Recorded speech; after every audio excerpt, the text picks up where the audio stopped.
사도행전상 유대인 이외의 이방인에게 혹은 다른 민족에게 혹은 다른 나라 백성에게 처음으로 복음을 전한 사람이 있습니다.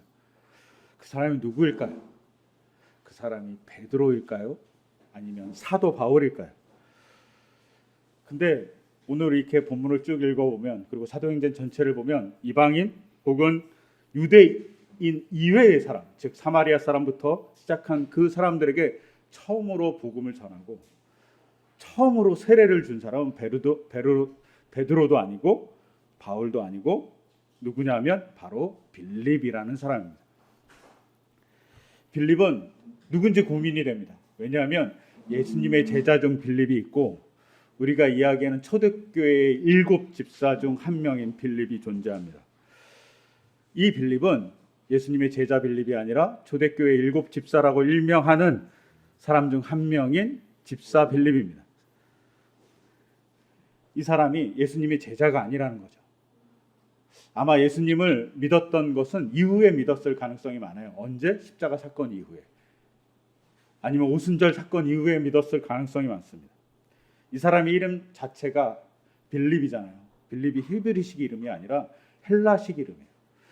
이 사람 유대인이긴 하지만 유대인 중에서도 헬라 문화권에 있는 가문에 혹은 헬라의 문명에 있는 그리스 아니면 로마의 영향권에 많은 영향을 받는 곳에 살았던 사람일 거예요.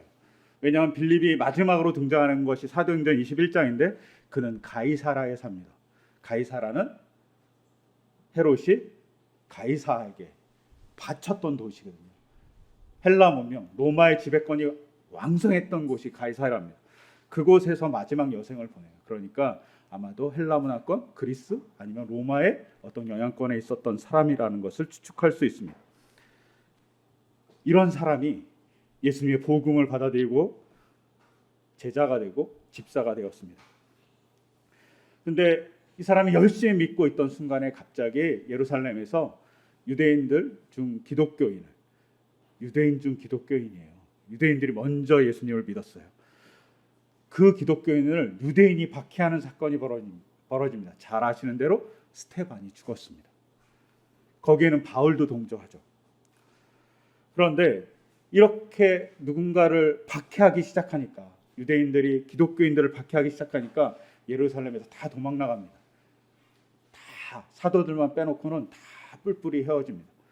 근데 이 상황에서 빌립이 어디를 가냐면 사마리아에 갑니다. 이 사마리아가 자기의 고향인지 아니면 자기의 주 거주지인지 알 수 없지만 그곳에 가서 복음을 전합니다. 근데 놀라운 일이 벌어집니다. 사마리아 사람들이 복음을 받아들이고 군중떼같이 모여듭니다. 심지어 세례까지 받습니다. 얼마나 놀라운 일이 벌어졌냐면 사마리아 그 지역, 어딘지는 모르겠어요. 정확하게 사마리아는 큰 도시니까 그 사마리아 그 지역에 엄청나게 유명한 시몬이라는 마술사가 있었습니다. 근데 그가 빌립에게 관심을 갖기 시작한 거죠. 그리고 빌립을 따라다니는 거죠. 놀라운 역사들을 보면서 나도 하나님을 믿어야 되겠다, 예수님을 믿어야겠다 이렇게 생각하는 정도까지 시몬이 바뀌게 됩니다.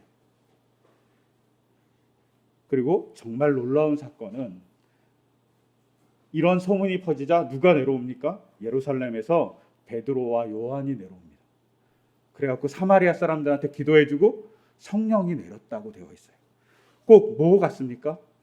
사도행전 2장에 나오는 오순절 사건과 같이 예루살렘 유대인만 아니라 사마리아에 있는 사마리아인까지도 하나님의 성령이 내리는 것을 빌립과 그리고 사도들이 보게 됩니다. 정말 놀랍죠. 이것이 더 놀라운 것은 무엇이냐면 사도행전 1장 8절에 우리가 잘 아는 말씀이 있습니다. 성령이 너희에게 내리시면 너희는 능력을 받고 예루살렘과 온 유대와 사마리아에서 그리고 마침내 땅끝까지 이르러 내 증인이 될 것이다 라고 되어 있습니다. 유대 사람들에게 복음이 놀라게 퍼지는 것이 2장부터 있었다면 8장에는 이 말씀대로 사마리아에도 복음이 퍼지는 놀라운 역사가 벌어집니다. 근데 이 놀라운 역사를 누가 이루냐? 바로 집사 빌립이 이룹니다. 놀랍죠?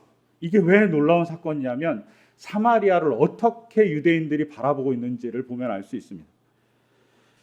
전에도 제가 계속 이야기 드렸지만 사마리아하고 유대 사람들하고 정말 사이가 안 좋아요. 근데 이 사마리아가 어디에 껴있냐면 북쪽엔 갈릴리 유대 사람들이 살고 남쪽에는 예루살렘을 포함해서 쭉 남쪽으로 홍해까지 남쪽에 사는 유대 사람이 살아요. 근데 그 중간에 샌드위치 같이 사마리아가 껴있어요. 근데 사마리아 사람들하고 엄청 관계가 안 좋은 건 한 500년 동안 사이가 안 좋게 지냈습니다. 예수님 당시까지. 이 사람들이 왜 사이가 안 좋냐면 사마리아에 살던 사람들은 유대인들이긴 하지만 약간 혼혈되어 있었습니다. 북이스라엘이 아수르에 의해서 멸망한 후에 정책 중 하나가 혼혈 정책이었기 때문에 혼혈시켜놨어요. 그랬더니 정체성이 약간 이상합니다. 그래서 이 사람들은 성경도 따로 갖고 있었습니다. 모세오경 말고 사마리아 오경을 갖고 있었어요. 되게 중요한 성경이에요. 그래 약간 달라요. 뭐가 크게 다르냐? 뭐 이런 거 있죠. 우리가 요한복음 4장에서 잘 알지만 어디서 예배를 드려야 되냐 이렇게 물어보잖아요. 사마리아 여인. 근데 유대 사람들은 예루살렘에서 예배 드린다고 그러고 사마리아 사람은 그리심산에서 드려야 된다고 얘기합니다. 그리심산에서 아브라함이 이삭을 바쳤다고 생각합니다. 그러니까 다른 장소에 대한 섬김이 있는 거죠. 이 정도로 약간은 다른 것을 가지고 막 경쟁하는 거예요. 근데 왜 이렇게까지 되었냐면 유대 사람들이 사마리아 사람들을 무시했어요. 아, 너네들은 혼혈이지. 너네들은 좀 이상해. 그러면서 무시했어요. 그러니까 점점 감정이 안 좋아지죠. 그것이 1년, 10년, 100년이 아니라 500년 넘게 감정이 안 좋았어요. 얼마나 감정이 안 좋겠습니까? 그러니 선한 사마리아 사람 비유가 나온 거예요. 근데 이 관계가 안 좋은 것을 예수님 당시에 정치인들이 정말 나쁘게 이용했습니다. 우리가 잘 아는 헤롯 왕 있잖아요. 예수님 당시의 왕. 이 왕들이 헤롯 왕 가문이 유대 사람들을 괴롭히기 위해서 아니면 유대 사람들을 관리하기 위해서 군인들을 뽑잖아요. 그럼 누굴 뽑을까요? 유대 사람들을 군인으로 뽑는 게 아니라 사마리아 사람들을 군인으로 뽑았습니다. 적대적인 관계잖아요. 마음이 안 좋잖아요. 그러니까 군사 행동을 할 때 정말 파격적으로 행동할 수 있는 거예요. 유대인을 미워하니까 조금만 시켜도 유대인에게 대해서 적대적 행동을 할 수 있었던 것입니다. 반대로 유대인들이 로마하고 계속 독립전쟁을 했거든요. 근데 독립전쟁을 할 때 갈릴리 사람도 불러오고 베레아 사람도 불러오고 옆에 있는 여러 민족들을 불러와서 같이 연합해서 독립전쟁을 했어요. 근데 같은 동네에 살고 있는 그 중간에 살고 있는 사마리아 사람들은 로마 독립전쟁을 할 때 부르지 않았어요. 관계가 안 좋아요. 그리고 정치적으로 이용해서 계속 갈라치기를 했습니다. 그러니까 너무나도 사이가 안 좋은 관계로 예수님 당시에 있었던 거죠. 아니면 사도 당시에도 있었습니다. 근데 이런 관계의 자리로 누가 뚫고 들어가냐 하면 바로 빌립이 뚫고 들어갑니다. 그리고 거기서 복음을 전하는 거죠. 차별 없이, 미움 없이 적이라고 생각하는 사람에 대해서 혹은 500년 동안 우리는 정말 당신과 사이 안 좋아요 라고 한 대상을 향해서 복음을 전하기 위해서 간 겁니다. 여기에 복음의 능력이 있습니다. 복음이 구원의 메시지만 전하는 것이 아니라 갈라져 있던 그 두 같은 민족인데 갈라져 있던 그 민족을 하나로 만드는 역할을 하게 됩니다. 이게 복음이 갖고 있는 또 하나의 기능입니다. 현재 우리도 그렇죠. 많은 갈라치기, 미움이 있습니다. 우리가 얼마 전 선거를 치렀습니다. 선거를 치를 때 제가 개인적으로 정말 안 좋아하는 건 지역 감정을 불러일으키는 겁니다. 혹은 갈등을 일으키는 겁니다. 아니 이 좁은 땅덩어리에 갈라치기라니요. 제가 언젠가 한번 이런 보도를 본 적이 있습니다. 큰 나라, 미국이나 러시아나 중국에 있는 사람들이 우리나라 일기예보를 보면 깜짝 놀란다는 겁니다. 어떤 것에 깜짝 놀라요. 오늘은 전국에 비가 온답니다. 그 나라 사람들은 전국에 비가 온 적이 없는 거죠. 중국에 전국에 비가 올 리가 없잖아요. 미국에 전체에 눈이 올 리가 없잖아요. 전국이 다 덥답니다. 이런 말을 들으면 깜짝 놀란다는 겁니다. 그럴 수가 없는데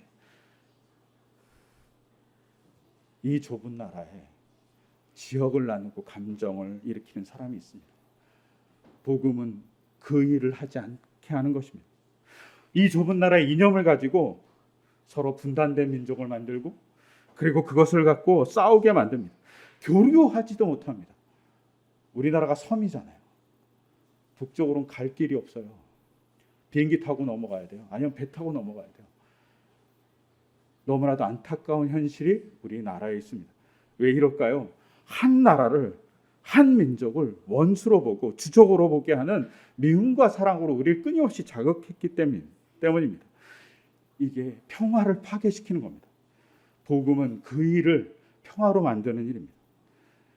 이스라엘 백성과 사마리아 백성이 맨날 500년 동안 싸웠어요. 근데 그것을 해결하기 위해서 빌립이 사마리아에 들어가서 복음을 전했고 그 모습에 감동한 베드로와 요한이 가서 성령을 체험하는 일을 도와주었습니다. 최근 들어서 갈라치기라는 말이 많이 나옵니다. 저는 갈라치기라는 이 말을 들을 때마다 온 나라를 병들게 하는 세군 공장이라고 생각합니다. 갈라치기를 하는 사람들. 갈라치기를 하는 정치인들은 세균을 막 배포하는 공장입니다. 그것에 감염되면 어찌할 바를 모르는 것이죠. 이것이 예수님 당시에 헤롯, 예수님 당시에 로마 정권이 획책했던 정책이에요. 근데 그것을 우리가 하고 있습니다. 근데 그 정책에 뚫고 들어갔던 것이 바로 복음입니다. 우리는 한민족이고 예수님은 당신을 사랑하라고 합니다. 원수를 내 이웃같이 사랑하라고 합니다. 그래서 나는 당신들을 사랑해서 예루살렘에서 사마리아로 내려왔습니다 라고 빌립이 얘기하는 것이죠. 20세기 초반에 공산주의라는 것이 일어났습니다. 그게 갈등이 기본적인 방법이에요. 우리는 갈등이에요. 우리는 너무나도 당신을 싫어해요. 이게 원래 갈등이잖아요. 갈등을 갖고 세상을 전쟁으로 몰아친 것이 공산주의입니다. 그래서 20세기 초반 세상이 엄청 전쟁했습니다. 그리고 21세기는 아이러니하게 자유진영에서 갈등을 불러일으킵니다. 저 사람들은 들어오면 안 돼 우리나라에. 저 사람들은 우리를 힘들게 만들어 이러면서 갈등을 불러일으킵니다. 이 분열이 참으로 나쁩니다. 이것에 분열하지 않게 얘기하는 것들이 바로 복음이 해야 될 일 중에 하나입니다. 또한 구세대와 신세대 막 다르지 않습니까? 이것이 서로 안아줘야 될 대상을, 서로 돌봐야 될 대상을 분열의 대상으로 바라보고 하는 나쁜 겁니다. 근데 복음은 구원의 메시지이기도 하지만 복음은 분열의 평화를 만들어가는 일을 하기 위해서 사용됩니다. 그렇기 때문에 오늘 읽었던 요한복음에 보면 예수님이 사마리아에 그냥 복음만 전하고 뚝 떠난 게 아니라 이틀이나 더 머물렀다고 되어 있습니다. 사마리아 사람과 같이 어울리신 거죠. 이와 마찬가지로 빌립도 사마리아 사람과 어울립니다. 여기에 복음의 능력이 있고 복음이 또 하나 우리에게 주는 행복이 있습니다. 더불어서 오늘 또 중요하게 볼 일은 이 빌립이 사마리아에서 정말 놀라운 역사를 이룹니다. 즉 사마리아와 땅끝까지라는 말에서 사마리아의 복음을 전했어요. 근데 빌립이 너무나도 사마리아에서 놀라운 역사를 보면서 흥분할 수 있었을 텐데 그 흥분한 빌립에게 갑자기 천사가 나타납니다. 천사가 나타나갖고 이렇게 얘기합니다. 남쪽으로 내려가라고 얘기하는 겁니다. 그러면서 이렇게 얘기하죠. 예루살렘에서 가사로 내려가는 길로 가라고 합니다. 그리고 그 길은 광야길입니다 라고 얘기합니다. 빌립이 막 사마리아에서 더 열심히 선교를 할 수 있어요. 더 열심히 그 공간을 하나님의 공간으로 만들 수 있어요. 근데 갑자기 그렇게 성공했다고 생각하는 빌립에게 천사가 나타나고 가사로 가세요 라고 얘기하는 거예요. 가사가 사마리아에서 얼마나 멀 것 같으세요? 그냥 사마리아 성, 우리가 일반적으로 얘기하는 사마리아 성에서 가사까지 얼마나 걸릴 것 같으세요? 구글 지도로 찍잖아요. 그러면 100km에서 100km에서 120km 정도 나와요. 그냥 10km 정도 떨어져 있는 마을로 가라는 게 아니에요. 네가 지금 한 천안 정도까지 내려가라는 거예요, 여기서. 그런데 오늘 본문에는 또 뭐라고 하냐면 그 길이 광야길이라고 되어 있어요. 이 광야라는 헬라어가 에레모스인데 1차적인 뜻이 조금 달라요. 1차적인 뜻이 뭐냐면 사람이 살지 않는 폐허가 된 곳, 버려진 곳, 사람이 살지 않는 외딴 곳이라는 뜻이에요. 에레모스의 1차적인 뜻은 그래서 광야입니다. 즉 천사가 빌립에게 뭐라고 그러냐면 갑자기 나타나서 100km 떨어져 있는 가사로 가라는 거예요. 그쯤으로 가라는 거예요. 그리고 거기엔 아무도 없는 곳이니까 글로 가라 이렇게 얘기하는 거죠. 정말 열심히 많은 사람에게 복음을 전하는 사람을 더 많은 사람들이 있는 곳으로 보내서 복음을 전하게 해도 서운할 판에 빌립에게 사람이 없는 곳으로 가라고 얘기합니다. 빌립이 이렇게 따질 수도 있습니다. 주님, 제가 사마리아에서 주님의 말씀에 따라 행동함으로 엄청난 일을 했습니다. 주님, 저를 더 많은 사람이 있는 곳으로 보내주는 게 당연하지 않을까요? 라고 이렇게 반문할 수 있어요. 혹은 주님, 제가 사도가 아니라서 사마리아에서 이렇게 놀라운 일을 만들었는데도 불구하고 저를 홀대하시는 거 아닙니까? 라고 따질 수 있어요. 혹은 주님, 제가 히브리파 유대인이 아니라 헬라파 유대인이라서 제 이름이 빌립이라서 저를 홀대하시는 겁니까? 라고 얘기할 수 있어요. 혹은 이렇게도 따질 수 있습니다.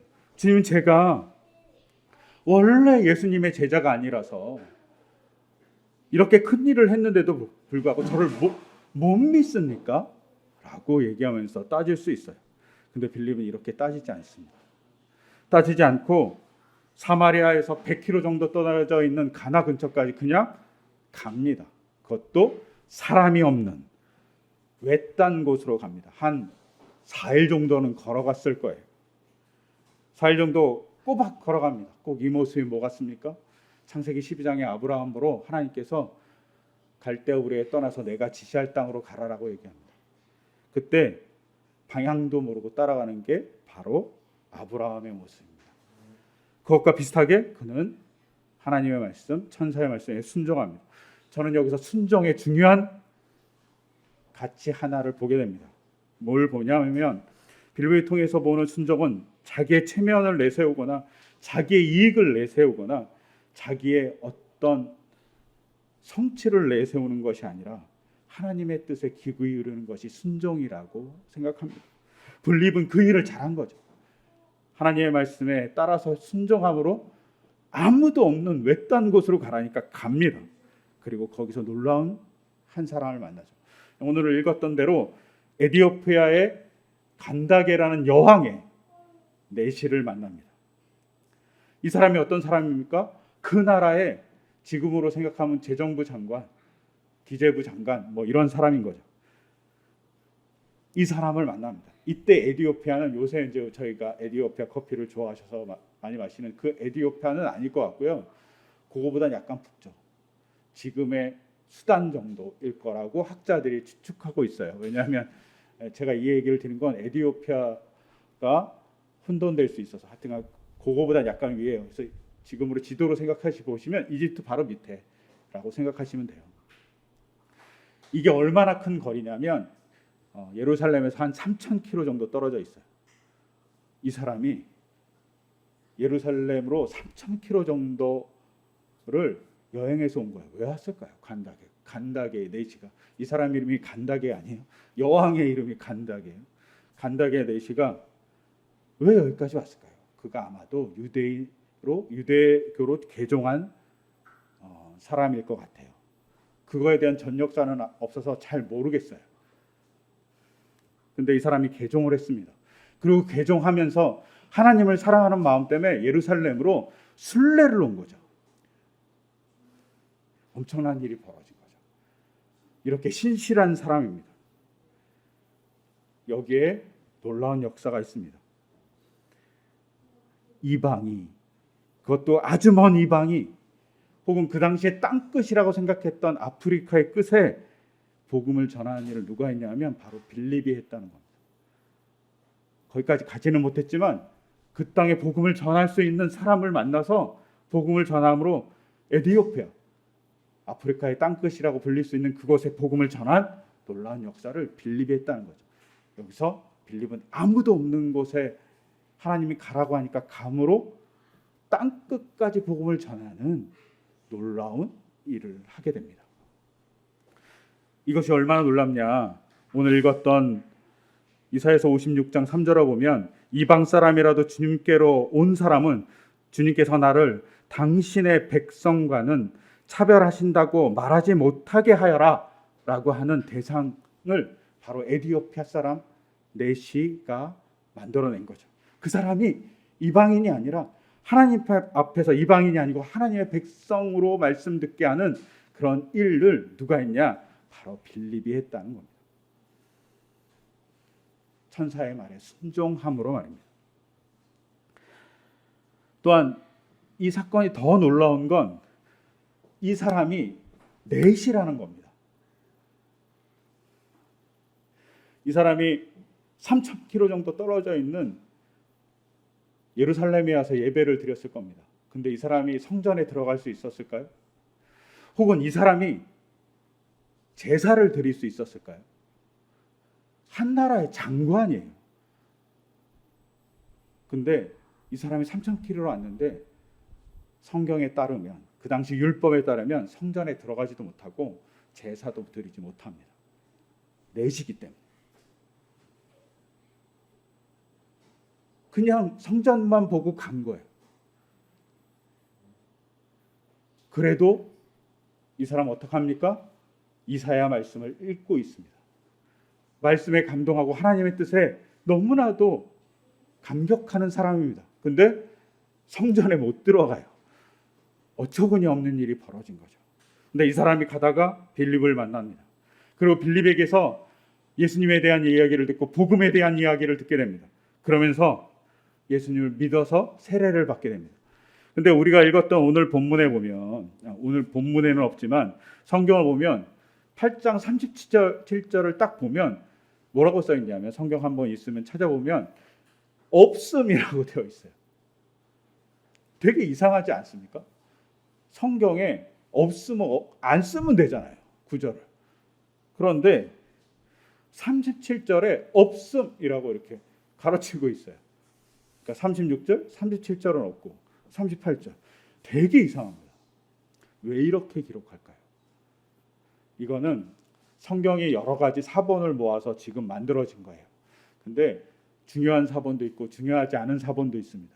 근데 중요한 사본에 이 부분이 있긴 있는데 지워지거나 뭐 벌레가 갉아먹거나 아니면 이상하게 되어서 사갔거나 뭐 이렇게 되어갖고 그 부분이 명확하지 않은 거예요. 그런데 중요하지 않은 사본에 이 부분이 나와 있어요. 그러면 성경을 지금 번역할 때 어떻게 하냐면 없음이라고 번역해요. 그리고 옆에다 각주 하나를 달아놔요. 그리고 밑에 성경책 밑에 보시면 그 없는 것이 이런 본문입니다 라고 써 있어요. 그냥 추측하거나 아니면 중요치 않은 사본에서 가져온 거예요. 근데 그 중요치 않은 사본에서 가져온 말씀 중에 이런 말씀이 있습니다. 그대가 마음을 다하여 믿으면 세례를 받을 수 있습니다. 그때의 내시가 대답하였다. 나는 예수 그리스도가 하나님의 아들이심을 믿습니다 라고 기록되어 있어요. 즉 빌립이 예수님에 대한 얘기를 쭉 해줍니다. 그리고 내시가 예수님을 믿겠습니다라고 고백합니다. 그러자 세례를 받을 수 있다고, 세례를 받겠냐고 물어봅니다. 그리고 내시가 나는 예수님을 그리스도로 믿기 때문에 세례를 받을 수 있습니다라고 대답하고 38절 이후에 세례를 받는 장면이 나옵니다. 왜 이게 놀라운 장면이냐면 성전도 들어가지 못하는 내시가, 제사도 드리지 못하는 내시가 세례를 받습니다. 너희는 내 백성이라고, 내가 사랑하는 자라고 세례를 받게 해주는 겁니다. 차별이 존재하지 않는 거죠. 차별을 무너뜨리는, 차별을 넘어서 나의 백성이라고 얘기해주는 사건이 바로 빌립의 세례 사건에서 발생합니다. 그래서 이사야서 56장 4절에서 5절까지의 말씀이 성취됩니다. 뭐라고 되어 있냐면 비록 고자라 하더라도 나의 안식일을 지키고 나를 기쁘게 하는 일을 하고 나의 언약을 철저히 지키면 그들의 이름이 나와 나의 성전과 나의 성벽 안에 영원히 기억되도록 하겠다라고 얘기되어 있습니다. 에디오피아의 내시가 영원히 기록되는 사람이 된다는 겁니다. 제가 여행을 하다가 에디오피아 수도원에 간 적이 있어요. 아프리카 수도원 말고 다른 나라 수도원에 간 적이 있어요. 우연히 만난 거죠. 우연히 들어가게 됐고 에디오피아 그 수사랑 같이 잠깐 얘기했어요. 잘 못 알아듣지만 대충 이렇게 얘기하는 거죠. 한참 얘기하면서 자기의 전통이 자기의 시작이 에디오피아 내시부터 시작되었다 이렇게 얘기하시는 거예요. 너무 자랑스러워하시더라고요. 너무나도 촌스러운 그림이 이렇게 성당에 걸려 있는데 신부님이 흑인 신부님이 막 그렇게 얘기하시는 거예요. 그러면서 너랑 나랑 쌤이야, 쌤이야 이렇게 계속 얘기하시는 거예요. 그 이유는 돈을 내라는 거였어요. 헌금을 내라. 우리가 힘드니까 헌금을 내라. 뭐 이런 얘기였긴 했지만 계속 너와 나는 같은 믿음이야. 우리는 언제부터 믿었냐? 초대교회 때부터 믿었어. 라고 얘기하면서 계속 얘기하시는 거죠. 그의 그 마음을 만든 건 어쩌면 진짜로 에디오피아 내시가 복음을 전하면서 그 일이 벌어졌다라고 얘기할 수 있습니다. 놀라운 일이 벌어진 거죠. 누구로부터? 외딴 곳으로 가라는 그 말씀에 순종한 빌립으로부터 시작돼서 이 일이 발생합니다. 그리고 그는 사마리아 때도 마찬가지고 내시에게도 마찬가지고 차별을 넘어서 복음을 전합니다. 그리고 그것을 통해서 하나님이 원하시는 땅끝까지 복음을 전하는 일을 합니다. 복음의 기능에 차별을 넘어서는 일이 있습니다. 이건 오늘날 우리에게도 주어진 일입니다. 우리가 많이 차별하잖아요. 대표적으로 피부색으로 차별합니다. 피부색으로 차별하는 일이 유럽이나 미국에만 있을까요? 아닙니다. 우리도 있습니다. 한번 생각해 보세요. 길거리에 지나가는 일을 하시는 외국인 노동자를 바라보면서 약간 얼굴이 흰 사람을 향해서 대하는 것과 약간 얼굴이 검은 사람을 향해서 대하는 것이 우리의 자세가 어떤지 보세요. 우리도 차별하고 있다는 거죠. 어느 나라 출신인가에 따라서 엄청 차별합니다. 같은 민족인 조선족을 향해서도 차별합니다. 이게 우리의 모습이죠. 우리는 학력에 따라서도 사람을 차별합니다. 남녀도 차별합니다. 엄청 차별합니다. 성적 지향성에 대해서도 차별합니다. 그리고 복음은 누구에게 가야 되는데 이 사람들에게 복음을 전하고 싶어 하지 않습니다. 복음은 사실은 차별 없이 그 차별을 넘어서 차별을 없애는 일을 합니다. 이것이 우리에게 주어진 복음의 또 하나의 놀라운 은혜입니다. 죄인을 죄인으로 바라보지 않는 겁니다. 구원의 대상으로 바라보고 형제로 바라보는 겁니다. 자매로 바라보는 거죠. 이것이 복음이 갖고 있는 힘입니다. 그래서 초대교회가 놀라운 역사를 만들어냅니다. 그리고 빌립이 이렇게 전했을 때 빌립에 대한 호칭이 있습니다. 딱 신약 성경에 딱 2명만 들은 호칭이 있습니다. 바로 뭐냐면 전도자라는 호칭입니다. 신약 성경에 전도자라는 호칭을 유앙겔리스테스라고 얘기합니다. 이 유앙겔리스테스라는 이 단어를 들은 사람이 딱 2명이에요. 딱 2명. 누구냐면 빌립과 디모데입니다. 전도자라고 얘기합니다. 삶의 자리에서 복음을 전한 사람들인 거죠. 유앙겔리온이 복음이잖아요. 근데 유앙겔리스테스라는 이 단어, 너는 복음을 전하는 사람이라고 들은 사람은 바로 빌립입니다. 왜? 차별을 넘고 지역을 넘고 적대시하는 사람들을 넘어서 그를 사랑하는 자로서 예수님의 복음을 전했기 때문입니다. 그러면서 여기서 우리가 중요한 질문을 던져야 됩니다. 왜 빌립인가? 이 일을 베드로도 해도 되고 사도 요한도 해도 되고 바울도 해도 되지 않습니까? 왜 빌립인가? 빌립이 집사라고 얘기 들었습니다. 사도가 아닌 거죠. 빌립을 향해서 사도라고 얘기하지 않고 전도자라고 얘기합니다. 왜 그럴까요? 그가 지금으로 얘기하면 평신도이기 때문입니다. 평신도로서 복음을 뛰어넘는 일, 그리고 복음을 전하는 일, 그리고 차별을 뛰어넘는 일을 했기 때문입니다. 그렇기 때문에 우리가 기구해야 되는 거죠. 빌립이라는 사람에게서 평신도를 통해서 하나님은 어떤 일을 했냐면 사마리아의 복음을 전하는 거예요. 처음으로 이방 사람들에게 복음을 전하는 일을 했다는 거예요. 이 일을 사도가 하지 않았어요. 이 일을 바로 누가 했냐? 평신도인 빌립이 했습니다. 우리에게도 그렇게 하라고 얘기하는 거죠.